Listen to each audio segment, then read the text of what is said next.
তো বন্ধুরা দেখতে পাচ্ছ, এটা হচ্ছে বাংলার যুবসাথী প্রকল্পের ফর্ম ফিল আপ অফলাইনে, যেটা তোমরা মাসে মাসে 1500 টাকা করে ভাতা তোমরা পেয়ে যাবে নির্দিষ্ট নিজস্ব অ্যাকাউন্টে। তো তোমরা কীভাবে ফিল আপ করবে চলো তোমাদেরকে ভিডিওতে দেখিয়ে দিই। তো এই হচ্ছে যুবসাথী ফর্ম। তো এই দিকে হচ্ছে তোমাদের একটা ফটো, রিসেন্ট সাম্প্রতিক একটা ফটো তোলা, এবং ব্যাকগ্রাউন্ডটা সাদা হওয়া চাই। এটা কিন্তু এখানে লেখা হয়েছে ব্যাকগ্রাউন্ড সাদা, ফটো এখানে একটা আঠা দিয়ে সেটে দেবে। তারপর হচ্ছে দুয়ারে রেজিস্ট্রেশন নাম্বার, এটা কিছু করার দরকার নেই। এখানে তোমাদের আধার কার্ডটা দেখে দেখে আধার নাম্বার এখানে লিখে দেবে। এখানে উপভোক্তার নাম মাধ্যমিক ও সমমানের পরীক্ষা অনুযায়ী। তো তোমাদের অ্যাডমিটে মার্কশিটে যে নামটা আছে সেই নামটাই কিন্তু এখানে তোমাদের নাম লিখে দেবে। যদি টাইটেল থাকে তাহলে একটা ঘর ছেড়ে দেবে, যদি পদবি লেখো তাহলেও কিন্তু একটা ঘর ছেড়ে দিয়ে তোমরা পদবিটা লিখবে। এখানে মোবাইল নাম্বার, ব্যাঙ্ক অ্যাকাউন্ট লিঙ্কযুক্ত। তোমাদের একটা মোবাইল নাম্বার, যে ব্যাংকের অ্যাকাউন্টটা তোমরা দেবে তার সাথে যে মোবাইল নাম্বারটা লিঙ্ক আছে সেই মোবাইল নাম্বারটা এখানে তোমরা লিখে দেবে। ইমেল আইডি তোমরা দিতেও পারো এবং নাও দিতে পারো, কোনো অসুবিধা নেই। জেন্ডার, পুরুষ হলে পুরুষ, মহিলা হলে মহিলার টিকমার্ক এবং অন্যান্য হলে অন্যান্য টিকমার্ক দিয়ে দেবেন। জন্ম তারিখ, এখানে তোমরা তোমাদের সঠিক মাধ্যমিকের অ্যাডমিটের যে জন্ম তারিখটা আছে সেটাই কিন্তু তোমরা এখানে প্রথমে হচ্ছে দিন, অর্থাৎ দিন, তারপর হচ্ছে মাস, তারপর হচ্ছে ইয়ার। এখানে হচ্ছে এজ অন 1/4/2026 তারিখের বয়স অনুযায়ী তোমাদের জন্ম তারিখ হিসেব করে কত বছর বয়স হচ্ছে এখানে বসিয়ে দেবে। আর যদি সেটা নাও করতে পারো, মোবাইলে প্লে স্টোরে গিয়ে এজ ক্যালকুলেটর বলে একটা অ্যাপ পাওয়া যায়, সেখানে গিয়ে তোমরা বয়সটা হিসেব করে কিন্তু এখানে লিখে দেবে। এবার দেখো এখানে পিতার নাম। পিতার নামটাও কিন্তু তোমরা অ্যাডমিটে বা মার্কশিটে যে নামটা আছে সেটাই কিন্তু তোমরা এখানে দিয়ে দেবে। তারপরে মাতার নাম অর্থাৎ মায়ের নাম এখানে বসিয়ে দেবে। যদি তোমরা পুরুষ হয়ে থাকো, যদি বিবাহিত হও তাহলে তোমাদের স্ত্রীর নাম এখানে দিয়ে দেবে।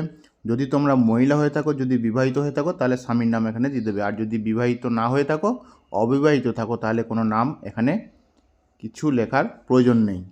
তারপরে দেখো ক্যাটাগরি, তোমরা যদি এসসি হও এসসিতে টিক মারবে, এসটি হলে এসটি, ওবিসি হলে ওবিসি, এবং যেটা হবে তার সার্টিফিকেট নাম্বারটা কিন্তু অবশ্যই এখানে লিখতে হবে।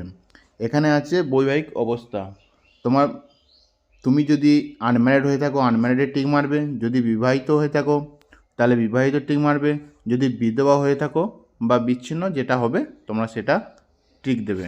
তারপরে আসছি হাউস, বাড়ির নাম্বার, এখানে তোমরা বাড়ির নাম্বার এখানে দিয়ে দেবে। ভিলেজ, টাউন, সিটি, তোমাদের যেটা সেটা গ্রামের নাম থাকলে গ্রামের নাম, টাউনের নাম থাকলে টাউনের নাম দিয়ে দেবে। ডাকঘর এখানে দিয়ে দেবে তোমাদের। পোস্ট অফিস, এখানে জিপি, গ্রাম পঞ্চায়েত বা ওয়ার্ড যদি থাকে সেটা দিয়ে দেবে, যেটা থাকবে সেটা লিখে দেবে এখানে। ব্লক, মিউনিসিপ্যালিটি, ব্লক, পৌরসভা, কর্পোরেশন যেটা থাকবে সেটা লিখে দেবে। থানা, তোমরা যে থানার অন্তর হচ্ছে সেই থানাটা লিখে দেবে। তোমাদের জেলাটা এখানে লিখে দেবে। এখানে পিনকোড তোমাদের এখানে লিখে দেবে। আর রাজ্য ওয়েস্ট বেঙ্গল অলরেডি লেখা আছে, কিছু করার দরকার নেই। তারপরে আসছি সেকেন্ড পেজে। এখানে তোমরা কিন্তু অ্যাডমিটে দেখবে রোল লেখা আছে, রোলটা এখানে লিখে দেবে। তারপর দেখবে পেজদের নাম্বারও লেখা আছে, সেই নাম্বারটা এখানে লিখে দেবে। এবং কত সালে মাধ্যমিক পাস করেছো সেটা অ্যাডমিটেও লেখা আছে এবং মার্কশিটেও লেখা আছে, সার্টিফিকেটেও লেখা আছে। সেই সালটা কিন্তু তোমরা এখানে, সেই ইয়ারটা এখানে লিখে দেবে। তারপর হচ্ছে বোর্ড, ডাব্লিউবিএসসি, সিবিএসসি, আইসিএসসি, যে বোর্ডে তোমরা দিয়েছো সেই বোর্ডটা কিন্তু এখানে টিকমার্ক করে দেবে। এবং সর্বোচ্চ শিক্ষাগত যোগ্যতা, যদি তুমি গ্র্যাজুয়েট হয়ে থাকো তাহলে গ্র্যাজুয়েট লিখে দেবে, যদি এমএ হয়ে থাকো তাহলে এমএ লিখে দেবে, বা আরও কিছু যদি হয়ে থাকে তাহলে সেটা লিখে দিও। বর্তমান পেশা, তোমাদের যেটা এখন বর্তমানে কী করছো, আনএমপ্লয়েড, সেটা আনএমপ্লয়েড লিখে দেবে। তারপর এখানে ব্যাংকের নেম, তোমাদের পাসবইটা দেখে দেখে যে ব্যাংকের অ্যাকাউন্ট তোমরা দিচ্ছ, যদি পাঞ্জাব ব্যাংক হয়ে থাকে তাহলে পাঞ্জাব ব্যাংকের অ্যাকাউন্ট লিখে দেবে, পাঞ্জাব ব্যাংক অফ ইন্ডিয়া। যদি স্টেট ব্যাংক হয়ে থাকে তাহলে স্টেট ব্যাংক অফ ইন্ডিয়া লিখে দিও। এখানে ব্যাংকে শাখা, যে ব্রাঞ্চের অ্যাকাউন্ট সেটা পাসবই আছে সেই শাখার নামটা এখানে লিখে দিও। এখানে ব্যাংক অ্যাকাউন্ট নাম্বারটা অবশ্যই ভালো করে দেখে দেখে লিখে দিও। এখানে আইএফসি কোড, পাসবই আইএফসি কোড আছে, ওটা দেখে দেখে খুব স্পষ্টভাবে ভালোভাবে লিখবে, কারণ এটা ভুল হলে কিন্তু টাকা তোমাদের অ্যাকাউন্টে কিন্তু যাবে না। তার পরবর্তী দেখো এখানে অন্য কোনো সরকারি সাহায্য পান কি না রাজ্য সরকার প্রদত্ত শিক্ষার্থী সুব্রত বৃত্তি ছাড়া, হ্যাঁ বা না। তোমরা যেটা পাও না এটা না হবে, অবশ্যই না করে দিও। আচ্ছা, এখানে দেখো যে যে ডকুমেন্টসগুলো তোমাদেরকে দিতে হবে সেগুলো অবশ্যই এখানে বাংলায় সব লেখা আছে।